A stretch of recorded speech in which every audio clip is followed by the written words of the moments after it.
Strip or anywhere else, you can't really begin to contemplate what's next until people stop killing each other. We are still at that point. We have not, because of Hamas's recalcitrance and refusal to lay down its arms, refusal to release the hostages.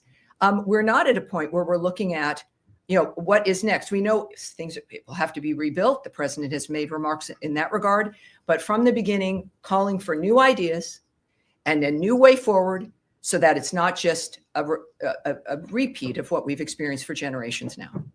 And if I can do a follow-up about the Gaza Humanitarian Foundation. Yesterday, the president also talked with the UK Prime Minister, and the UK will help in the Humanitarian Foundation. In the aid. So what are we going to see next?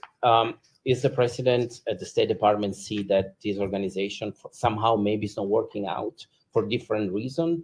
Well, what we said from the start is that this is not about what has not worked. Clearly, we're now, I think, close to 100 million meals have been distributed by GHF.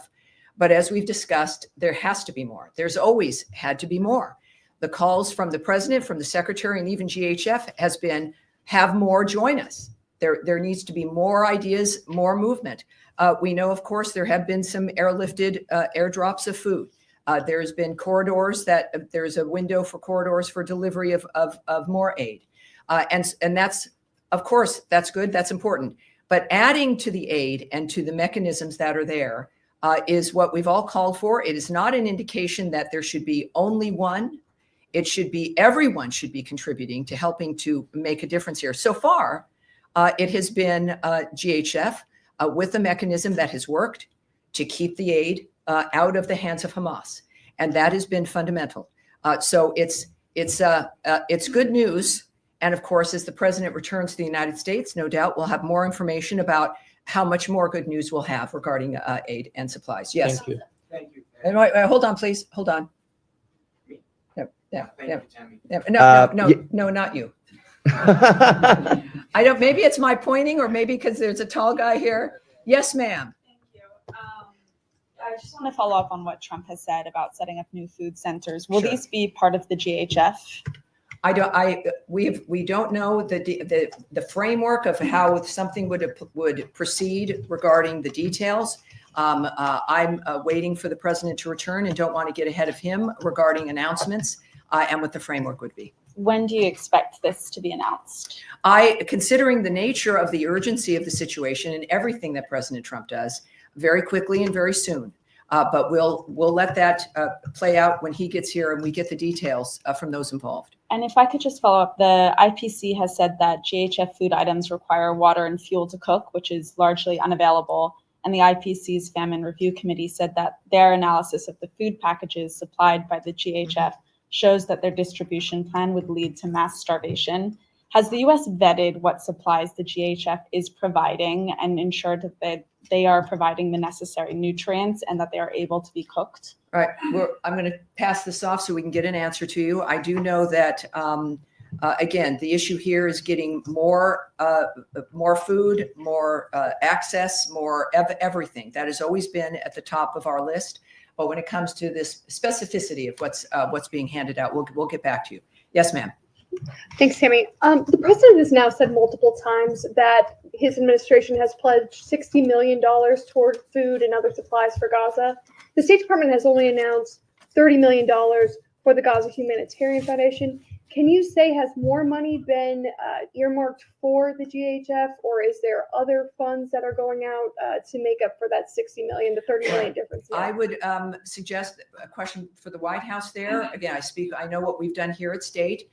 Clearly, the president is in a position when it comes to decision making, knowing what parts are moving and where things are headed, that they would have probably a better answer for you regarding the rest. But it's only $30 million for GHF at this point. Can you say that? From what we, of course, have announced here at the State Department, that's in this particular. I would caution against the suggestion that with what State may have done and what's been announced is a reflection of the complete picture. So I tend to caution about those things. I will caution about that again.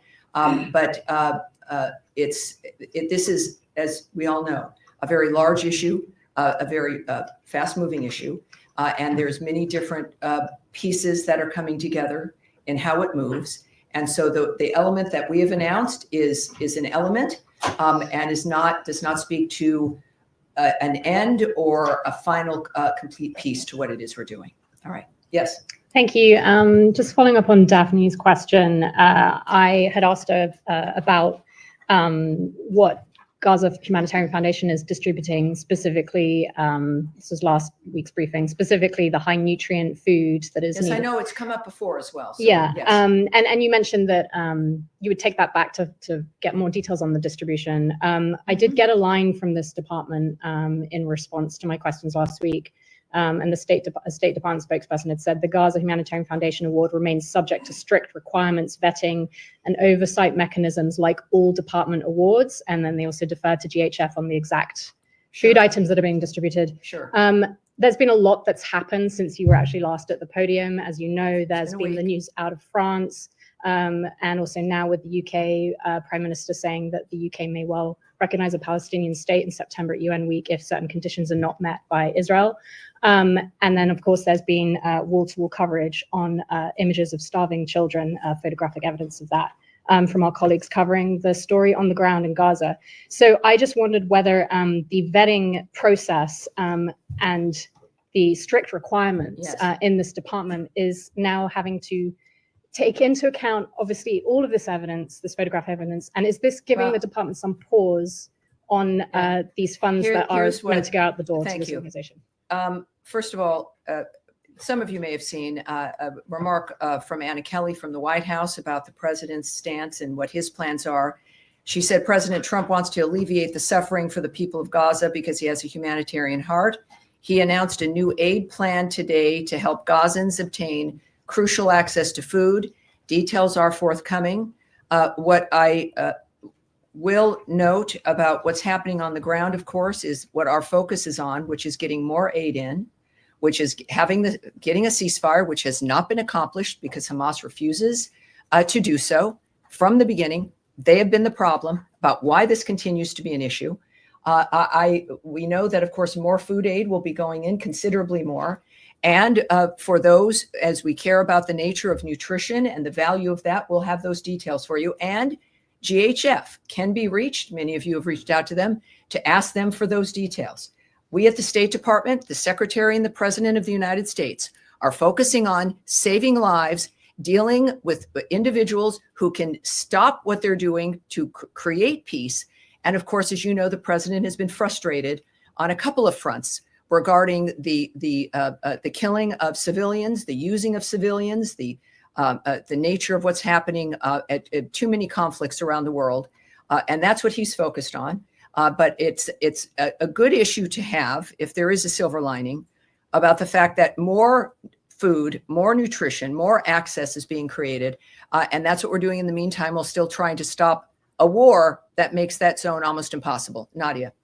Thank you, Tammy. I have two questions. An Israeli settler called Yanon Levy, he shot and killed a Palestinian peace activist.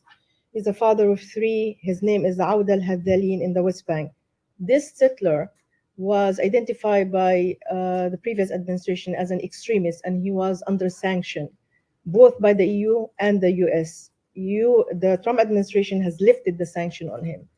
You often say you have the same values with the Israelis. How can you make sure that this guy is accountable when he killed a civilian, especially a peace activist? Well, of course, I think it needs to be said. It shouldn't have to be said, but we decry the loss of life everywhere. That has been the hallmark of the work that this administration is doing. It is at the top of mind for Secretary Rubio and all of us who work here at the State Department for a reason, because we care about what happens with other people. Here, certainly we care about, it is American first framework, but that value is about peace around the world as well, which also helps us. I would say also that we, as you know, we don't comment on investigations that belong to another government. Israel has investigations that it's implementing regarding situations of this sort. I don't know the end result of what that's going to be, nor will I comment or speculate on what should happen. What we do know, and I don't think we should have to, we have a status here, a posture, where all of this matters to us, to the point where the president's last and only the second term, but his last effort is to make these things better and to save people's lives. So it is, it's certainly Gaza, a war zone. We're doing our best to make a difference there, and we will wait for the result of an investigation before we have any comment. Sure, this guy in the West Bank is not in Gaza. Well, but with the West Bank and Gaza, obviously, the nature of conflicts and what we've been working on, but I appreciate that. Yes, of course. It's the same, I think it's the same argument. We see this in the West Bank. We know when there's violence in general. We saw something unfold in New York City as well with a shooting in New York City yesterday. These things touch all of us. With the hero there being a Bangladeshi immigrant, a cop for 3 years, dies defending New Yorkers. It is the American story, and it's something that we all work to help try to make a difference on. All right. My second question is, two Israeli human rights organizations found that they concluded that Israeli practice in Gaza has aspects of genocide. The Trump administration has put sanctions on UN officials who concluded the same. So are you going to sanction this human rights organization, or are you going to change your position? Well, I appreciate that, Nadia, but of course, I'm not going to speculate or say what actions will be. I'm not going to comment on outrageous allegations, effectively, which have also been disputed. But I will, again, I won't preview things or guess or speculate about actions in any regard. All right. Yes. Can I just ask you about the trucks that are getting into Gaza? Over the weekend, there was an uptick, I think, over 100 trucks that got in on Sunday. But at times during this crisis, there have been upwards of 300 trucks delivering humanitarian aid into Gaza. What is the number of trucks that this administration wants to see Israel allow into Gaza on a daily basis? Well, I won't discuss, of course, details with you or the content of conversations or even a specific like that. What I do know is that there is this overarching work that we've done to make sure as much can get in as possible. At the same time, we do know that the UN had noted that they were not moving material in because of the violence. We know it's a war zone. I mean, that has been the overriding issue, and how to make it safe to get food through to those who need it versus into the hands of those who are causing the destruction and using it and weaponizing it. So I'm not going to speak to you about specifics or if that conversation has been had.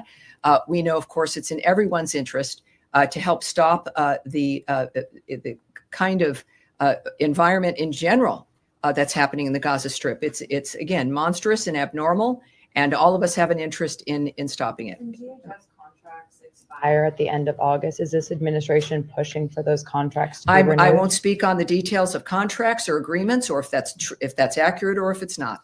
Yes. Thank you so much. Two very quick questions. Secretary Rubio, for the past several months, has been wearing two hats, both leader of the four hats. Many hats. But specifically, Department of State and NSC. He has shrunken down the NSC and called it right sizing. Mm-hmm. And my question is, are these two roles being sort of merged together into the same official, or are they being fulfilled in two separate capacities? Well, I can't speak to the decision-making about the nature of what he's doing as the NSA. I'm here with the State Department. Of course, he is the Secretary of State. What I can tell you is when I've been on various trips where the NSA, the National Security Advisor, and the Secretary have been there together, it's the same kind of work. It's working together seamlessly. Of course, there'll a great deal of time of overlap regarding the nature of what's happening in the world. So it seems and it appears to be working out smoothly and effectively. And my second question, today, Kim Yo-jong in North Korea, the sister of Supreme Leader Kim Jong-un, published an official statement regarding the U.S.'s desire to denuclearize the peninsula. While rebuking the United States, the memo did include a line stating that Kim Jong-un's relationship with President Trump is, quote, not bad. And I'm just wondering if the Department of State is familiar with the nature of bilateral relations between the U.S. and North Korea at this time, and why they might have said that. Well, I would suspect that you should contact the White House when it comes to the relationship between the president and another country. Of course, we do know, as we see now, as we saw in the first term, President Trump's willingness to talk with everyone in order to achieve the peace and prosperity and some semblance of normal life for people around the world. Regarding the note you mentioned, or if it was a social media tweet, I don't have a remark on that, of course, but the White House can tell you more about the president's approach with North Korea. Yes, ma'am. Thank you, Tam. Me? Yes, you. Okay. I have two questions too. The first one is, after President Uribe's conviction, will the U.S. consider any sort of action similar to what we saw after the decision against former President Bolsonaro in Brazil? The first one. And the second one, after you answer. Yeah, so regarding the verdict, the verdict with former President Uribe, yes? Yes, well, the Secretary of State put out a tweet on this as well, noting that former Colombian President Uribe's only crime has been to tirelessly fight and defend his homeland.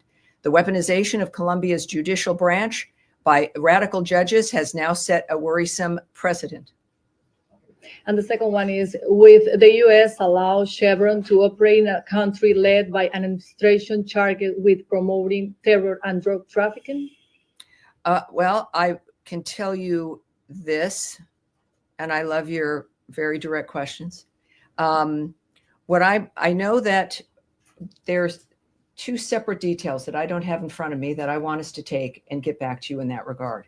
What we have said repeatedly, though, is that we will not allow oil revenue to fund or benefit that regime. And so I think that's something that we can repeat here at this point. But when it comes to some further details, let's see if we can get you. All right. Saeed. Thank you, Tammy. And I must admit, I feel a little bit vulnerable and closer to the floor here. I was always shielded by the front row. Well, see how you're thinking now, but you can trust us. You're fine without the Italian rule about never having your back into an open space.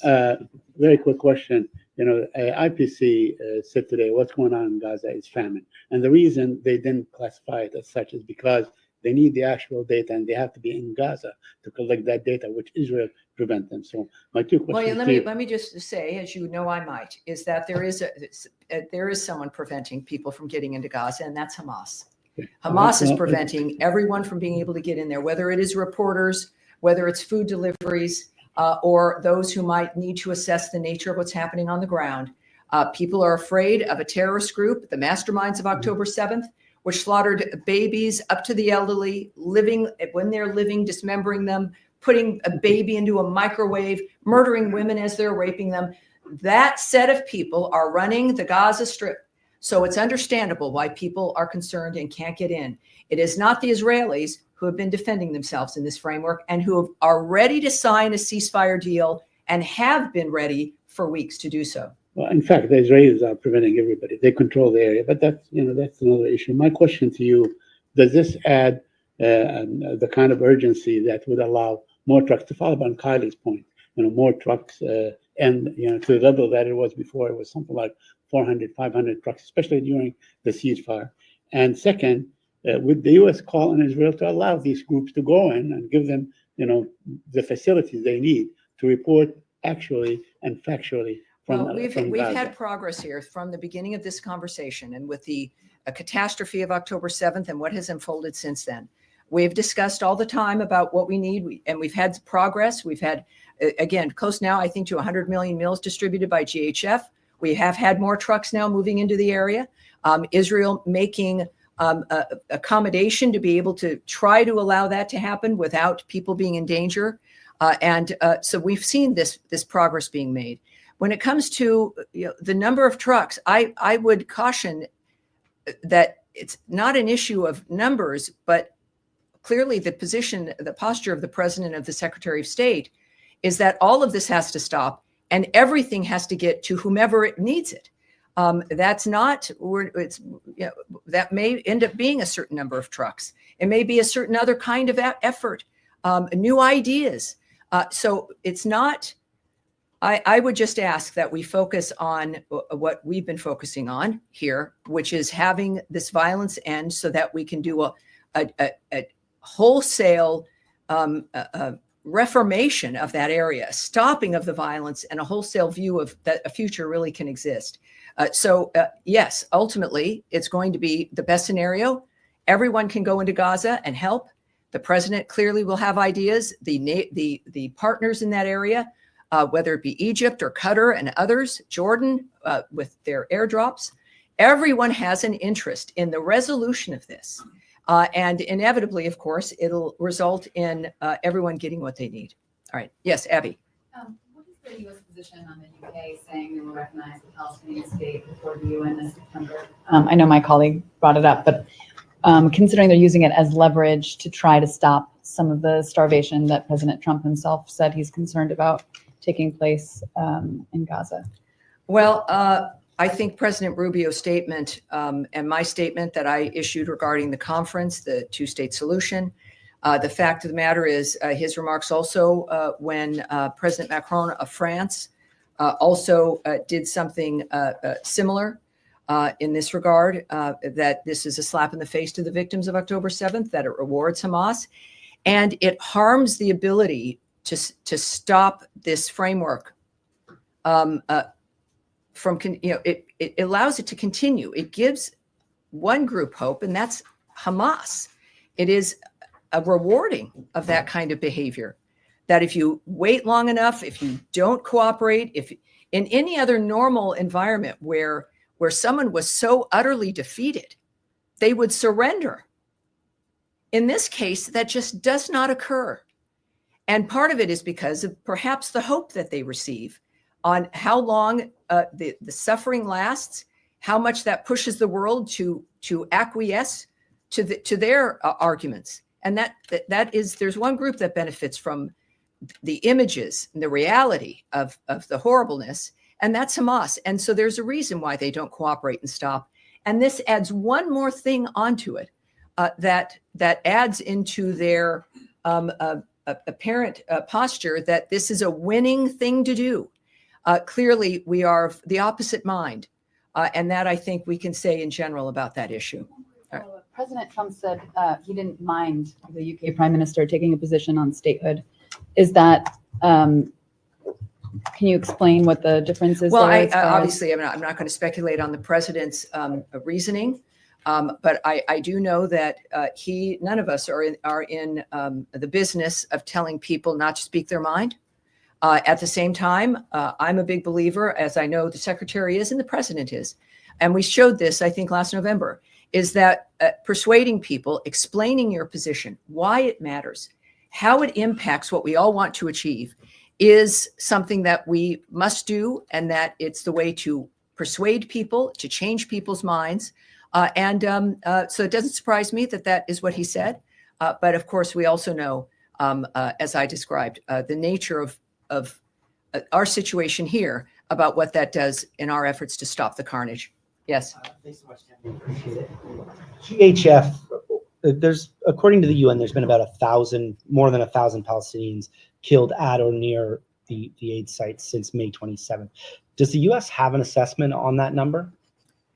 That's not something I will speak on or go into the details about regarding our assessments of that situation. Certainly a wartime situation, but in the details and the numbers, no, I won't speak to that. Okay. And you mentioned the details of this new aid plan will be forthcoming. Are there people? Will they be forthcoming to the State Department, or are they coming from the State Department? Are there people in this building working on something right now? Well, it's the White House who noted that. So the White House noted that the details will be forthcoming. We, of course, all work for the president. He is the guiding hand here, and he gets ideas, and he knows more than all the rest of us know. So we are excited about his commitment, the fact that he and Mrs. Trump are humanitarians and are working first to make America first, so that Americans' lives can be predictable and strong, and we have a future we can look forward to, but also that obviously is translating around the world as well. Yes, sir. Thank you, Tammy. We'll move to Ukraine, if I may. We have new deadline, and Ukrainians are certainly hopeful that the president's new deadline and his tough words about Putin, Russia will follow with certain concrete actions. And in fact, yesterday you told the media that now we are going to see some actions. Now, Yes. with the caveat that we have 10 days to go. Can you give us a sense of Oh, you is there might not even have 10 preparation? days. I would just suggest, even when he set that 50-day timeline for Russia, I think one of the things I've said is, that's, who knows when that could happen. He's had timelines before in which he acted very quickly. So with the president, he also noted that he shortened that timeline because he pretty much knew what the situation was. My question is, can you give us any sense of any preparation that going on in this business so the Russians take it seriously? Well, clearly, President Trump has proven that he should be taken seriously because he's a serious man. And we've seen the results of that around the world. Again, most recently in the Indo-Pacific, and of course, with his envoys and the nature of the commitments we've made. I would say that what's been discussed regularly are sanctions, and the president also brought up the issue of sanctions and even secondary sanctions, as certain countries are benefiting from buying Russian oil. But that's up to the president. We've known that's in his toolbox. There are many things that he can do, just as there are many things that Secretary Rubio can do and help facilitate. But the president himself mentioned those two dynamics. He has been patient, and that may have been misinterpreted by some people. And I think the time for misinterpretation is now over. On that point, he knows the answer, and he also thinks that there's no reason to wait. If there's no reason to wait, then why wait 10 days? Well, again, you're asking, as we know, there are a million fronts in these kinds of dynamics. There's negotiations that go on. I can't speak to what the president's involved in, the conversations that are currently being had, and the importance of what the president says privately and publicly. I would just trust that he's the one who would know. And being in a position here at the State Department where we're all ready to do what we need to do to get this situation accomplished for the president. All right, Eric. Yes, thank you, Tammy. I wanted to ask two questions. One on the impact of potential secondary sanctions, potential secondary tariffs. Is there a concern that that may be too blunt an instrument in that some U.S. allies or countries for which the U.S. Has been partnering and having negotiations, fruitful negotiations, as we saw today, for example, China or India, could be hit, that there could be a boomerang reaction from such sanctions, secondary sanctions, or the EU, other countries that would be inadvertently hurt in a way that would be counterproductive to broader U.S. goals? Well, no doubt. I'm not in the business, though, of the negotiations. There are questions that are asked about everything with the actions that might be taken. And I would presume, as we should, that all of the impact would be considered. Obviously, the president's first effort and first desire to solve problems is through diplomacy. For people who might be confused, I have a few comments that I can share with you from the president at first here. I'm disappointed in President Putin. I'm very disappointed in him. I'm going to reduce that 50 days that I gave him to a lesser number because I think I already know the answer. What's going to happen? He also said, yes, I'm going to make a new deadline of about 10 to 12 days from today. I think that was yesterday. There's no reason in waiting. I want to be generous, but we just don't see any progress being made.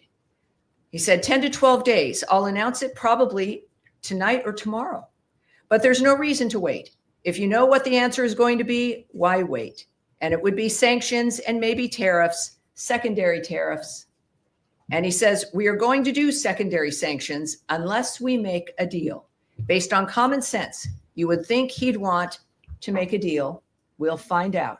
The president is not someone who's making a decision on the fly. This has clearly been consideration from the beginning.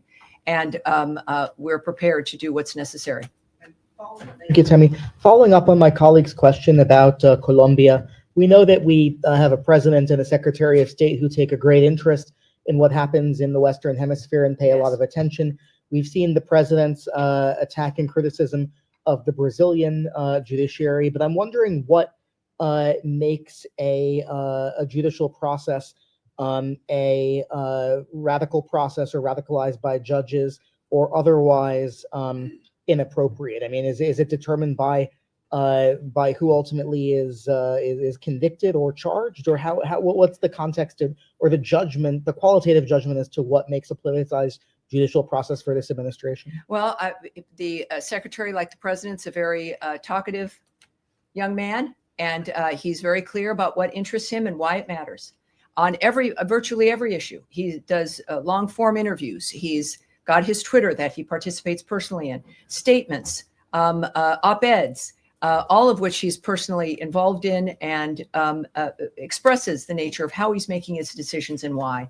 So I will let his work speak for itself, including, again, current comments and no doubt more comments and explanations, if you will, or opinion pieces to help explain why these things matter, why corruption matters, how it might look whatever country you live in, and why it's important to stand up against it.